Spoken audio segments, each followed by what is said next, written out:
Depois de entendermos como funciona corrente, tensão, é importante entendermos os medidores desses fatores, né? Nesse caso, nós temos dois dispositivos aí muito interessantes, não os únicos, que eu vou falar mais do que isso, mas eu diria os mais diretos, que são exatamente os amperímetros e os voltímetros. Então, qual a ideia? Tá? Amperímetro, ampere. Então, a primeira coisa que eu vou ter que entender, tá? Qual é a função de um amperímetro? O amperímetro é um medidor de corrente elétrica. Então, é um medidor de corrente elétrica. Então, se ele mede a corrente elétrica, ele mede quantos amperes que passam numa certa situação. O símbolo dele, nós colocamos exatamente como sendo uma bolinha com uma letra A de ampere, né? E uma flechinha cortando para indicar que ele mede alguma coisa, tá? Onde deve ser ligado? Vamos pensar, se eu quero medir uma corrente elétrica, eu tenho que pensar num lugar onde a corrente seja sempre igual. Quando estudamos associação de resistores, nós aprendemos que, em paralelo, a tensão é sempre igual. E em série, a corrente elétrica é sempre igual. Então, onde deve ser ligado? Deve ser ligado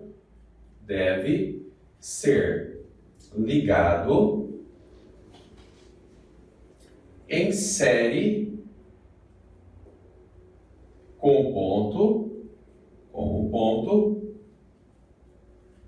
que se quer medir. Se eu vou ligar ele em série com o ponto que eu quero medir, a primeira coisa que eu vou ter que pensar e tomar muito cuidado. Eu vou ligar então meu amperímetro aqui, ó. Eu quero medir a corrente elétrica que passa nessa resistência. Então eu vou colocar o meu amperímetro, ele está aqui em série, de maneira correta, tá? E aí eu tenho exatamente o quê? Pensar em alguns detalhes. Por exemplo, em geral nós trabalhamos muito com o famoso amperímetro ideal. O que é um amperímetro ideal? O amperímetro ideal é aquele que a resistência interna dele vale zero. Então, o que é o amperímetro ideal? É o amperímetro, vou botar aqui, é o amperímetro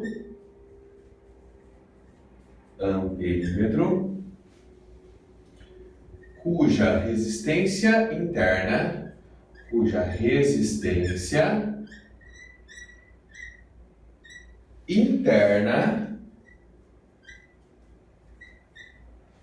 tende a zero. Ou seja, quando nós falamos que a resistência então, do amperímetro é igual ou tende a um valor, tá? Então ele tende a ser nulo. Pensa comigo, se você pega uma resistência aqui interna e ela é nula, logo o amperímetro não tem resistência, e você liga ela em paralelo por acidente, o que você vai fazer?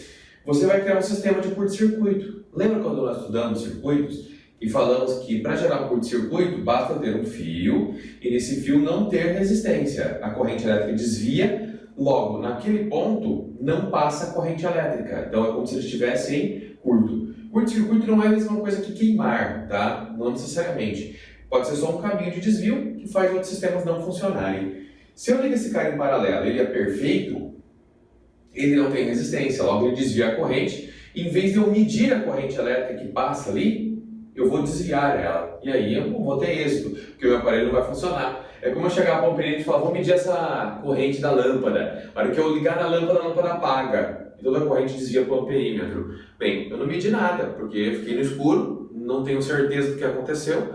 Logo, eu atrapalhei o sistema e não medi ele, tá bom? Então, qual que é a ideia? Para ter o sistema, a gente fala de amperímetro ideal, seria aquele que a resistência interna tende a um valor muito próximo de zero. De preferência, se for perfeito, seria zero, né? A resistência do amperímetro igual a zero. O que é um fundo de escala? Fundo de escala é a maior medida que o amperímetro pode chegar. Se eu quiser medir um valor, vou te falar maior, vamos dizer assim, vamos dizer que eu estou medindo uma corrente de 20 amperes, eu quero medir uma corrente de 200 amperes. O que acontece num caso como esse? Se eu passar uma corrente de 200 miliamperes ali, ou 200 amperes, depende da minha medida, lógico, tá? Ele não vai dar conta. Se ele não der conta, ele queima, tá? Ele não vai funcionar. Então, o fundo de escala é a maior no caso, ou a menor, né, medida do amperímetro. E o que é uma resistência shunt? Resistência shunt exatamente é o que eu faço para aumentar o fundo de escala. Então, o que é o fundo de escala? O fundo de escala é a menor medida de um amperímetro. Menor não, perdão. O que é menor aqui é a maior medida de um amperímetro. Maior, perdão. Se eu quero aumentar ela, o que eu uso? Uma resistência shunt. Tá? Então, o que a resistência shunt serve? Tem a função de aumentar o fundo de escala. Então, tem a função de aumentar o fundo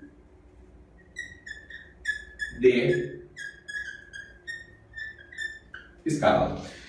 Então, por exemplo, se eu meço até 20 ampere, eu quero chegar a 200. Se eu falasse miliampere, também dá no mesmo.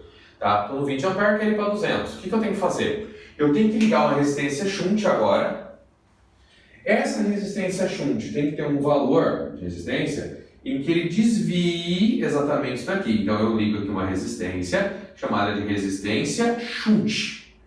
E aí eu consigo fazer o meu sistema funcionar, tá? E eu aumento a escala dela. Como é que ela funciona nesse caso? É simples. Naturalmente, eu tinha uma corrente elétrica chegando, ela passava pelo meu dispositivo, certo? Uma corrente I, tá? E ela passava pelo amperímetro e o amperímetro aferia essa corrente I. Só que aí eu aumentei essa corrente. Vamos chamar ela então de corrente I1, tá?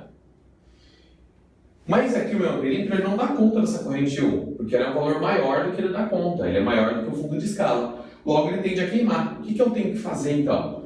Eu tenho que colocar uma resistência shunt de maneira que eu desvie essa corrente aqui e eu divida ela. Então eu chego nesse ponto que nós conhecemos bem, né, o famoso nó, desvio para cá, logo eu vou ter uma corrente passando aqui. Então a corrente 1, ela vira uma corrente nesse caso, que é a corrente que passa no amperímetro e a corrente que passa no resistor shunt.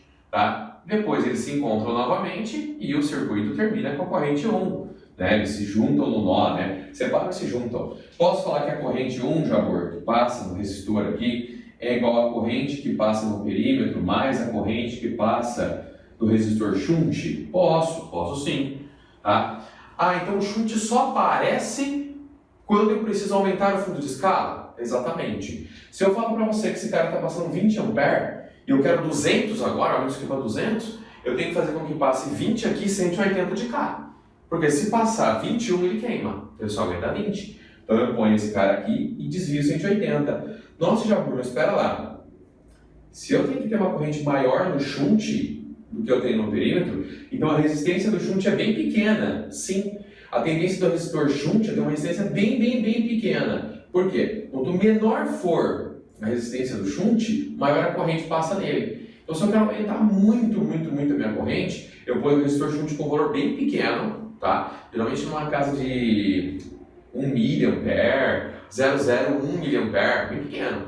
Para quê? Para desviar a corrente nele, aí eu consigo medir uma corrente bem maior, sem queimar o meu amperímetro, assim que ele funciona, tá? Então, o shunt só serve para aumentar a fundo de escala? Só. Amperímetro ideal, não tem resistência, passa limpo, só serve para medir corrente. Calculo por uma primeira lei de Ohm e tá tudo bem, tá? Ah, mas se ele tiver resistência interna, acrescenta resistência em série. Então, série eu sou uma resistência do equipamento com a do perímetro, tá? Então, a diferença do ideal para não ideal é que no ideal ele não tem resistência, só vou olhar a corrente, meço e acabou. Se ele tiver resistência, eu junto ela. Se eu quiser aumentar o fundo de escala, eu ponho mais uma resistência shunt, caso eu queira aumentar o fundo de escala, ok?